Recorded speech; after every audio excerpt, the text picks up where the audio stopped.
Isang mapagpalang araw mga kamirage, mga ka-hatchback.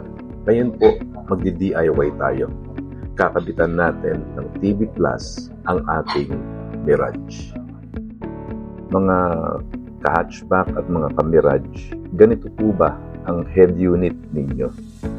At kapag pinindot ninyo ang source at hahanapin ninyo yung auxiliary in or aux in, at makikita ninyo tatlo yung kulay ng RCA. So, ibig sabihin, audio at video.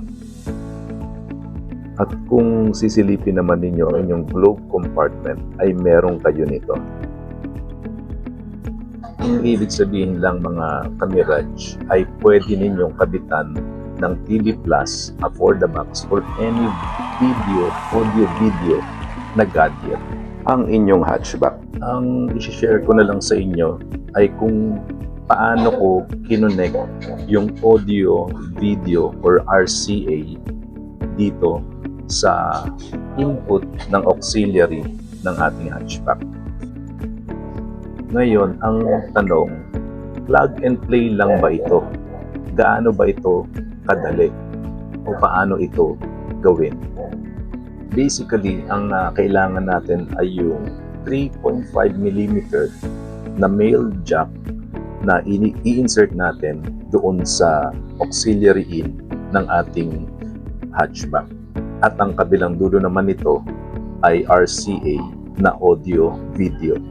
Katulad nitong nakikita ninyo sa picture na ito. At ang tanong mga kamirage, mga ka-hatchback, itong audio video na cable na ito na sinasaksak ko, ito ba ay plug and play lang? Ibig sabihin, yung video, yung kulay dilaw, i-connect ko lang ba ito, dilaw sa dilaw, at yung audio, pula sa pula, at puti sa puti? Ang sagot po sa akin nung ginawa ko ay hindi po naging successful. Ang napansin ko noon ay unang-una, walang videong lumabas. Pangalawa, merong audio pero sa isang side lang or nasa right side lang ng speaker ko, at ito ay merong grounded na tunog. Naging palaisipan ito sa akin kasi napanood ko merong nakapagkabit na ng TV Plus sa kanyang hatchback. Kaya ito ay hindi ko tinigilan. Experiment ako, pinagpalit-palit ko yung kulay at pati yung pag-insert ay tinry kong isagad at tinry ko rin na ipasok lang ng konti. At hanggang nahanap ko at lumabas yung magandang audio at yung video. Hindi naging madali yung experiment. Trial and error talaga. Nung una, tinigilan ko kasi hindi ko talaga makuha. At kinabukasan ay inulit ko ulit. At ayun, doon ko na siya nakuha. Hindi ko na kapahabain mga ka-hatchback. Ang ginawa ko ay ganito. Tignan ninyong maigi yung nasa video. Ito yung naging setup sa akin.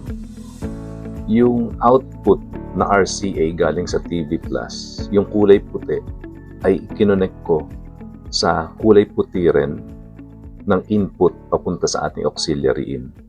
Noong una, kinonect ko ng sagad, merong lumabas na sound pero grounded. Pero kapag hindi mo siya sinagad, katulad ng nakikita ninyo sa picture, malinaw siya, walang grounded. Yung kulay pula naman ng output from TV Plus, mapapansin ninyo, ay kinonect ko sa dilaw na input ng ating auxiliary. At merong sound na lumabas sa kabilang speaker. So, ibig sabihin, hindi na siya color-coded.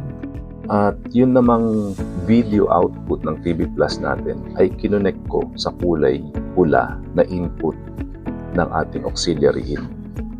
At kung mapapansin ninyo, yung positive from TV Plus ay kinonect ko sa negative naman ng input ng auxiliary in natin.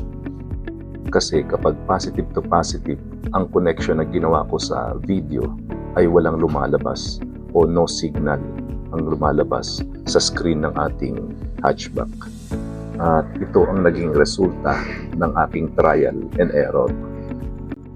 Patinan ang Bear Brand Adult Plus. Ngayon, may adult tibay pataas sa presyong pababa. Kaya ang sumunod na ginawa ko ay nirewire ko yung RCA connector na binili ko. At ito na ngayon ang naging resulta.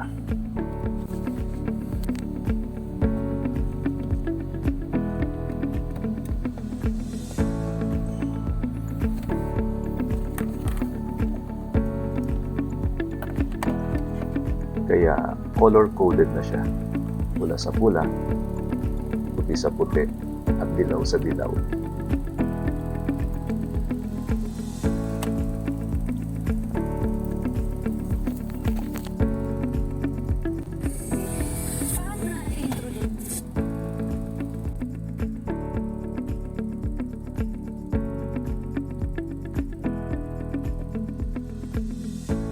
At yan, mga kamirage, mga ka-hatchback, successful ang ating installation ng TV Plus sa ating Mirage. At I hope na sundan ninyo yung simple tutorial na shinare ko.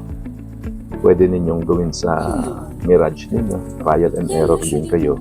Or kung gusto ninyo mga ka-Mirage, meron din akong ginawang extra na wire at pwede ninyo akong i-PM at sa murang halaga ibibigay ko ito sa inyo. Salamat po.